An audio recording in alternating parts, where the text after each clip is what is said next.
I'm Alicia Munnell. I'm the director of the Center for Retirement Research at Boston College. The Great Recession is a really bad recession. It's probably the worst since the Great Depression in the 30s. Workers of all ages have been affected. Usually older workers do better than younger workers. In this particular recession, what you see is their unemployment rate, at least the unemployment rate for men, has increased as much for older workers as for younger workers. And this is unusual. This is different than all the past recessions, post-war recessions. You actually see an increase in the percent of older people working than before the recession, and that's because so many older people have gone into the labor force. They've seen their assets, killed by this decline in asset prices, and they know they have to work longer to make ends meet in retirement. We did see a big upsurge in people collecting Social Security benefits. Social Security has almost worked like unemployment insurance for some groups.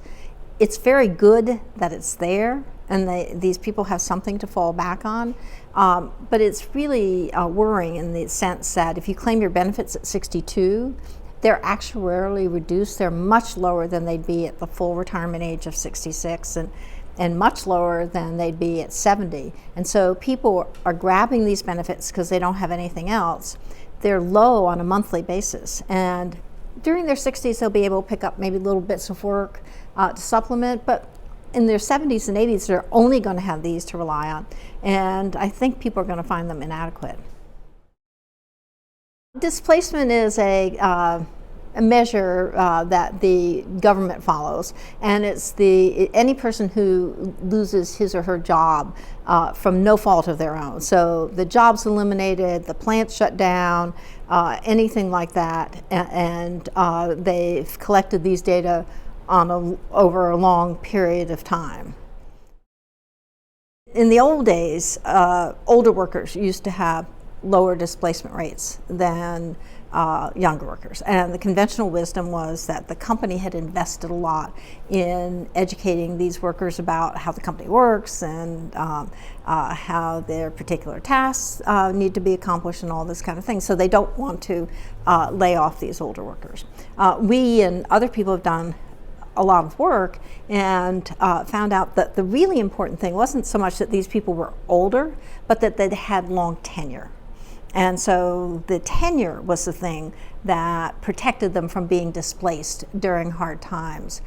But what's happened is that the tenure of older workers has declined over time relative to younger workers. And so they're no longer protected by tenure, and age itself doesn't protect people, and that may explain to some extent why older workers are suffering proportionally more in this recession than in earlier recessions. So there used to be a huge gap between the educational attainment of older and younger workers, and that's really been eliminated. The older workers look very much like younger workers. They're educated and younger workers are educated. That should have helped older workers, but it seems to have been dominated by this tenure effect. This recession is devastating. To have people out of work ever is a terrible thing. I mean, if you just think of your own household finances, how you would weather a storm of not having regular earnings. But we've had this type of employment where people are just out of work for more than 6 months, and they become alienated from the workforce. It creates enormous family stress. It sort of destroys neighborhoods. People lose their job skills, and if we are going to have this, it's already gone on. This happened in 2008, right? So we have 2008, 2009, 2010. We're about to enter 2011. So we're going to have this enormously long period of high levels of displacement and unemployment. And I think we're going to end up with less sort of powerful economy because we're going to have less good workers because they've been damaged by not working or working on and off for 5 years or 6 years. In the best of times, if an older worker loses his job or a woman loses her job, it takes a long time for them to find a new fit. And that's kind of understandable. If you think of younger people as more like clay or putty, they're kind of soft and they can fit into a lot of different slots. Older workers have sort of a lifetime of experience. They're mature, developed products. And so to find a precise fit takes a long time. So that's in good times. When you're in times like this, it's even harder. I mean, candidly, employers are not out looking for older workers. All else equal, they will hire a younger worker. They recognize some skills that older workers have, that they kind of know the ropes and they're comfortable in their own skin and good at talking to customers, but they really worry about their stamina. They worry about their ability to learn new skills. So they're hesitant to hire older workers. So you combine a weak economy and a general hesitancy to hire older people, and you've got a very hard situation for older workers. Oh, I'm sure it exists. I just don't think that employers really like gray hair that much. And there have been a lot of studies where people have set out resumes, primarily for women, because if you have a big gap in a man's career, they think, oh, he's been in prison or something. But for women who have sort of equal skills, but one's 30 and one's 50, the callback rate on the 30 is so much higher than the 50-year-old. So age discrimination is definitely there. Now the question is it rational or is it irrational? And part of it is that the studies show that as you get older, your productivity does peak at some point and then starts to decline. On the other hand, compensation tends to go up. And so your productivity is where you were or lower, your compensation is sort of where you were or higher. So if you can't get older workers to reduce their amount they require in earnings and benefits, then you're not going to find a match. As you probably know, that a lot of workers, older workers who do land a new job, end up with a job that pays less and provides less in the way of benefits. But if you ask them, they say, I'm happier.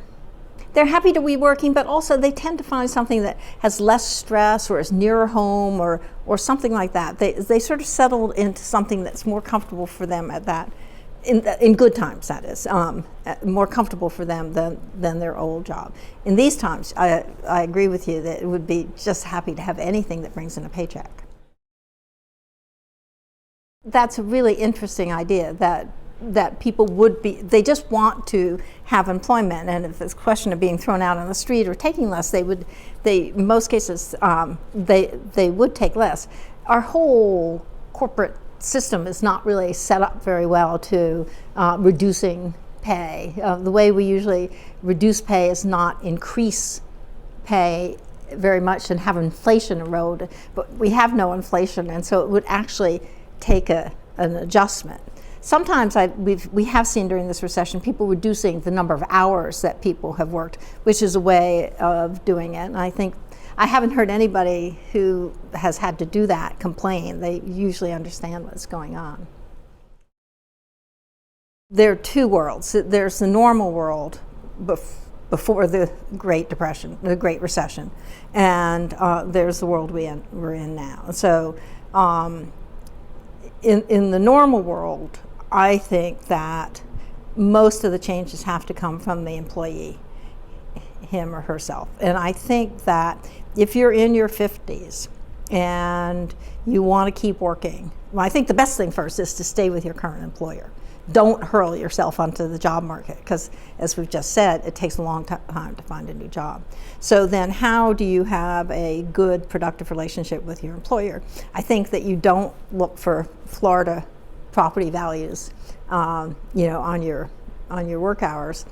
You actually tell your employer that you'd like to be here another 10 or 15 years. They should consider you a long-term employee. When they're considering who they want to train and who they want to promote, you want to be on that list. So I think the employee has to really take the initiative to say, look at me, I really have about the same expectancy of staying with your firm as a young worker. I can do all these things. I'm interested. I'm with the program. I understand the mission of the company. So I think that's the main thing. I think any more legislation is not going to help. I think this age discrimination works to protect people who have jobs, but I think that, or anti-age discrimination, that, but it makes also employers reluctant to hire older workers because they know once they got them, once they hire them, they've got them for good. So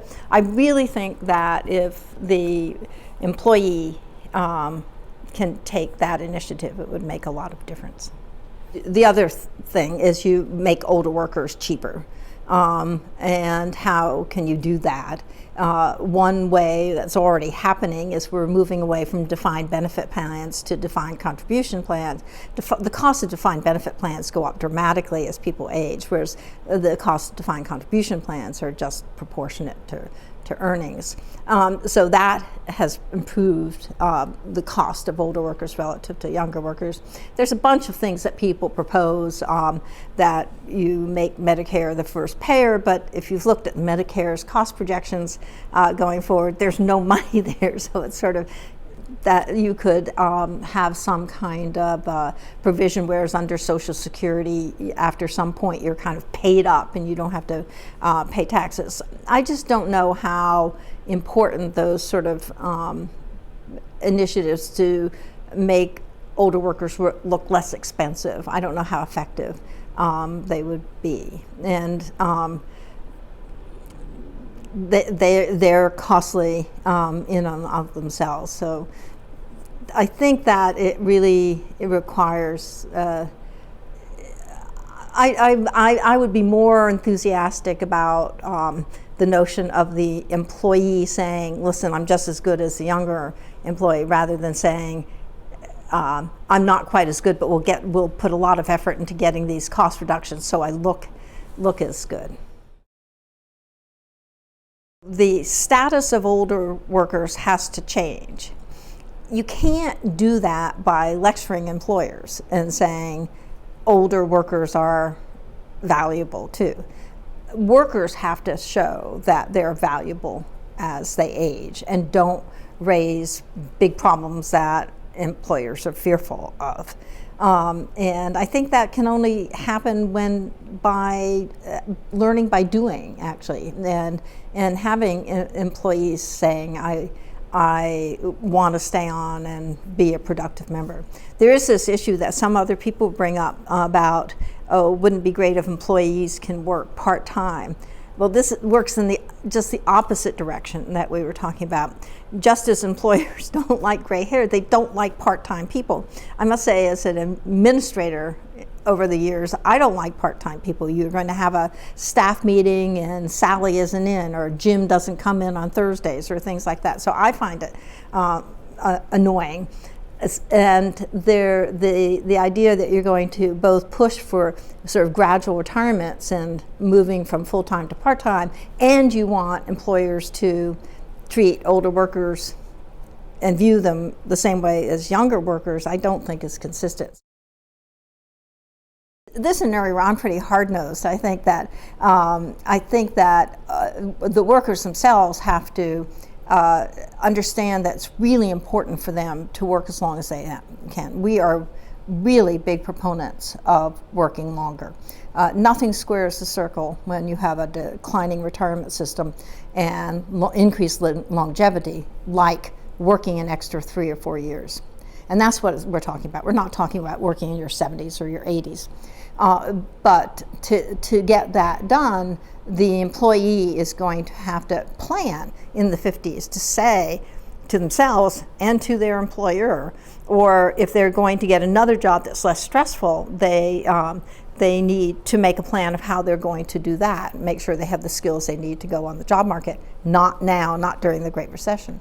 So I really put a lot of the onus of this challenge on the individual to convince employers that they can be productive members. And I think they can, but it has to be shown, so we get rid of some of this base discriminatory views that employers hold now. We're certainly going to see slower growth in the labor force going forward. We don't buy into this idea that there's going to be a labor shortage. We can buy a lot of labor around the world, so it's not just what's happening in the United States. But there are a lot of knowledge and skills held by baby boomers who are about to retire. And I think employers would be well served to recognize how much is held by these older people, and make sure that they use them effectively as they approach retirement age.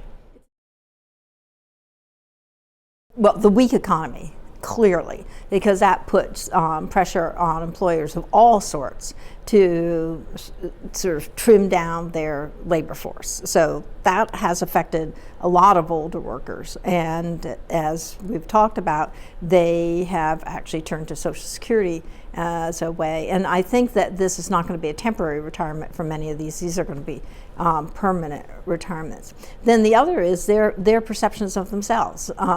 If you portray yourself as a short timer, your job gets less interesting. You're suddenly not included in meetings, you're not involved in training, you don't go to the outing, you don't do this and you don't do that.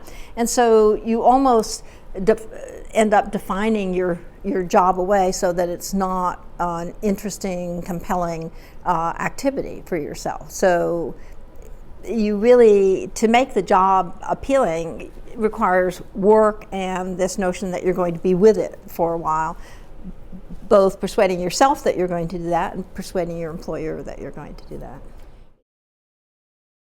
We construct a series on the average retirement age, and that's the age at which 50% of people are out of the labor force. And so using that measure, the retirement age has actually gone up. It's now the average retirement age for men is 64, whereas 10 years ago it was 62. So people are working longer. The reason the unemployment situation for older men looks so bad is that people who were out of the labor force came back in, and so you get a high unemployment rate because so many people are trying to work. But because so many people are trying to work and a significant fraction do end up working, you've got the retirement age moving up. It's astounding. If you take your Social Security benefit at 66, it's about a third larger on a monthly basis than at 62. If you wait till 70, which is the maximum, the monthly benefit is 75% bigger. And so I know 70 may be just too hard for a meaningful portion of the population, but if you can do it, it will just change your chances of having a secure retirement enormously. We're a dynamic economy. The thing that keeps us going is that people work, they get income, they spend that income, that leads to employment in other areas, and we're dynamic, and that's one of the reasons that Americans, economists, don't take this view that Europeans do. The Europeans sort of look at lump of labor, that there's this much work to be done, so if a young person has a job, that means there's not a job for an older person. That's not how we look at it. We look at it sort of in terms of demand, that you give people earnings and they spend those earnings, and that decreases demand for services and it builds on itself. In contrast, if everything's going in the other direction, then you get into sort of a downward cycle. At this point, I'm very uncertain of sort of my Ec 101 learnings, that what we should do is, lower the interest rate or get rid of 2% of the payroll tax, and this will, as if a company is going to do something different if the interest rate is 3.0 as opposed to 3.5. I feel like these levers are just not very potent right now. And if I had my way, I would actually create jobs. I think that I'd make up jobs. And I mean, I think we need the kind of initiatives that FDR did during the Great Recession, the Great Depression, that you will have school aids and people repairing infrastructure and doing stuff. But I wouldn't care how quick this economy recovered if the people who didn't have jobs had jobs. And the idea of letting them sit out there sort of now year after year is just horrifying to me. And the idea of trying to do it by this sort of trickle down approach, I'm so concerned it's not going to work. We have been writing about this notion of increasing retirement needs in the sense that people are living longer and longer, and a contracting retirement income system. Social Security is going to replace less of pre-retirement earnings in the future than it has in the past. We've moved from defined benefit plans to defined contribution plans in the private sector, and the balances in those plans are, for people approaching retirement, for somebody who actually has one, probably around $70,000 to $75,000. That's not very much money. And then people don't save on their own. They only save through organized savings mechanism. One thing that they did have was their house, but that also sort of got inflated in value and then declined in value. So we have a declining retirement income system. We have increased longevity. We have rapidly rising healthcare costs. And so you have this basic mismatch. That was before the financial crisis. We were concerned. And my personal view was that nobody's going to pick up on this for a while. It's not until some congressman's parents start retiring and not have enough money. But then we had the financial collapse, which really, I think, highlighted how fragile a retirement income system is. And that it's driven home that so many people are not going to be prepared to, will not be able to maintain their standard of living in retirement. In fact, we construct a statistic, the National Retirement Risk Index, and it measures the percent of working households today who we project in the future will not be able to live at the same standard once they stop working as they had. This number, when we first put it out, was a whopping 42% of households. That was before the financial collapse. And then we updated it after the financial collapse, and the number's 51%. So that means more than half of American households are going to have to reduce their standard of living when they retire. I view that's a nation not prepared for retirement. If you look at the private sector workforce at any moment in time, and you say what percent of private sector workers have any type of pension, so either the old-fashioned defined benefit plan or a 401k plan, it's less than 50%. That means 50% of workers out there don't have anything.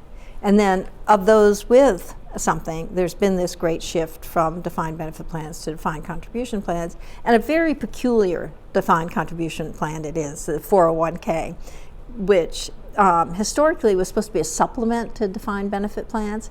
And so they allow the employee to make all the decisions, which is fine, because if you had Social Security and a defined benefit plan, this should be play money, and you should be in charge of it.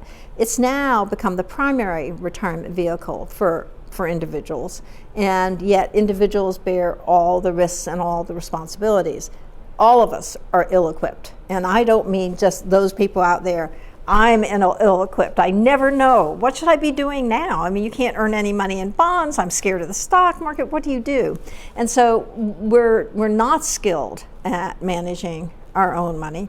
And personally, I don't want if I were queen, I wouldn't want every American to spend all his or her time figuring out what they should be doing with their portfolio. I'd like them to coach Little League or take their spouse out to dinner or, do something with their church or synagogue. So this idea that we want everybody to become financial experts doesn't make sense. So my view is that you need to make these plans that we have work as well as they possibly can. That means they need to be easy and automatic, because people they don't have the information to make most of these decisions, and how much, how difficult aspect of this life do you want it to be?